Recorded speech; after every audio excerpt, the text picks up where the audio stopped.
Hello everyone, welcome back to my channel. ఈరోజు recipe వచ్చేసి మామిడికాయ శనగచారు. చాలా టేస్టీగా సూపర్గా ఉంటుంది. నిజానికి ఈ రసం రుచి చూస్తే గ్లాసుల్లో పోసుకొని తాగేస్తారు, అంత టేస్టీగా ఉంటుంది. దీన్ని చేసుకోవడం కూడా చాలా సింపుల్. దానికోసం ముందుగా నేను ఒక పుల్లటి మామిడికాయని తీసుకొని ఇలా పీల్ ఆఫ్ చేసుకున్నాను. అలాగే 2 టమాటాలని కూడా తొడిమె దగ్గర ముచ్చుకొని ఇలా తీసివేసుకోవాలి. ఒక 3-4 టేబుల్ స్పూన్ల శనగపప్పుని ఒక హాఫ్ అన్ అవర్ ముందు నానబెట్టుకున్నాను. వీటన్నింటినీ ఇప్పుడు ప్రెషర్ కుక్కర్లో వేసుకోవాలి. మామిడికాయ, టమాటాలు, శనగపప్పు అన్నింటినీ వేసుకోవాలి. అందులోనే ఒక గ్లాస్ వాటర్ కూడా పోసుకుంటున్నాను.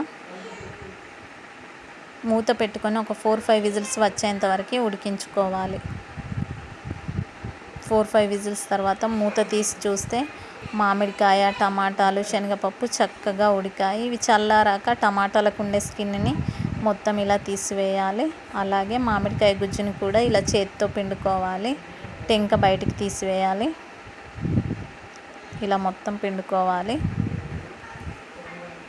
దీన్ని మొత్తం ఇప్పుడు ఒక మిక్సీ జార్లో తీసుకొని మెత్తని పేస్ట్ లాగా చేసుకోవాలి. ఇలా మెత్తగా చేసుకోవాలి. ఒక మందపాటి గిన్నె తీసుకొని అందులో వేసుకుంటున్నాను. అందులోనే వాటర్ కూడా యాడ్ చేసుకోవాలి. మామిడికాయ పులుపుని బట్టి వాటర్ యాడ్ చేసుకోవాలి. పులుపు ఎక్కువగా ఉంటే కొన్ని వాటర్ ఎక్కువగా పడతాయి, మీరు చూసుకొని వేసుకోండి. అలాగే అందులోనే ఇప్పుడు నేను ఒక టేబుల్ స్పూన్ పసుపు వేసుకుంటున్నాను. రుచికి సరిపడా సాల్ట్ కూడా వేసుకోవాలి. మామిడికాయ పులుపు ఎక్కువగా ఉంటే సాల్ట్ కూడా కొంచెం ఎక్కువగా పడుతుంది, మీరు చూసుకొని వేసుకోండి. అందులోనే కొంచెం కరివేపాకు కూడా వేసుకుంటున్నాను. మీరు తినే స్పైసీని బట్టి పచ్చిమిరపకాయలు యాడ్ చేసుకొని నేను ఒక 7-8 వేసుకున్నాను. అందులోనే సన్నగా తరిగిన కొత్తిమీర కూడా వేసుకోవాలి. దీన్ని మొత్తం ఒకసారి బాగా మిక్స్ చేసుకోవాలి. ఇలా మొత్తం మిక్స్ చేసుకొని ఇప్పుడు స్టవ్ పై పెట్టుకొని ఒక 5 మినిట్స్ హై ఫ్లేమ్లో మరిగించుకోవాలి. అది మరిగేలోపు ఒక చిన్న రోల్ తీసుకొని అందులో ఓ టేబుల్ స్పూన్ మిరియాలు వేసుకుంటున్నాను. అందులోనే 1/2 టేబుల్ స్పూన్ జీలకర్ర కూడా వేసుకుంటున్నాను. దీన్ని కొంచెం కచ్చా పచ్చాగా దంచుకోవాలి, మరి మెత్తగా కాకుండా. అందులోనే ఒక 5-6 వెల్లుల్లి రెబ్బలు కూడా వేసుకోవాలి. ఇది దంచేటప్పుడే మంచి స్మెల్ వస్తుంది, రుచి కూడా చాలా బాగుంటుంది. ఇప్పుడు ఈ దంచి పెట్టుకున్న దాన్ని ఆ రసంలో వేసుకొని మరొక 2 మినిట్స్ మరిగించుకోవాలి. దీన్ని మొత్తం ఒకసారి మిక్స్ చేసుకోవాలి. మిరియాలు, జీలకర్ర వేయడం వల్ల టేస్ట్ ఇంకా బాగుంటుంది.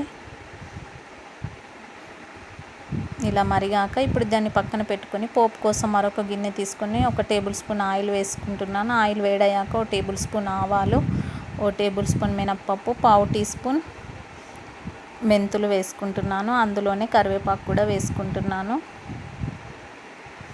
ఒక 5-6 వెల్లుల్లి రెబ్బలు వేసుకోవాలి. ఒక 2 ఎండుమిరపకాయలు కూడా వేసుకోవాలి. 1/2 టీ స్పూన్ ఇంగువ వేసుకుంటున్నాను. ఒక ఉల్లిపాయ కూడా వేసుకోవాలి. వీటన్నింటినీ ఒకసారి బాగా మిక్స్ చేసుకోవాలి. మీడియం ఫ్లేమ్లోనే ఇలా కలుపుతూ ఉండాలి. ఉల్లిపాయలు కొంచెం సాఫ్ట్గా అయ్యేంత వరకు ఇలా కలుపుతూ ఉండాలి. ఇలా సాఫ్ట్గా అయ్యాక మనం మరిగించుకున్న చారుని వేసుకొని వెంటనే మూత పెట్టుకొని స్టవ్ ఆఫ్ చేసుకోవాలి. ఇలా వెంటనే మూత పెట్టుకోవడం వల్ల ఫ్లేవర్స్ ఎక్కడికి వెళ్ళకుండా చారుకి బాగా పడతాయి. అంతే అండి, టేస్టీగా ఉండే మామిడికాయ శనగచారు రెడీ అండి.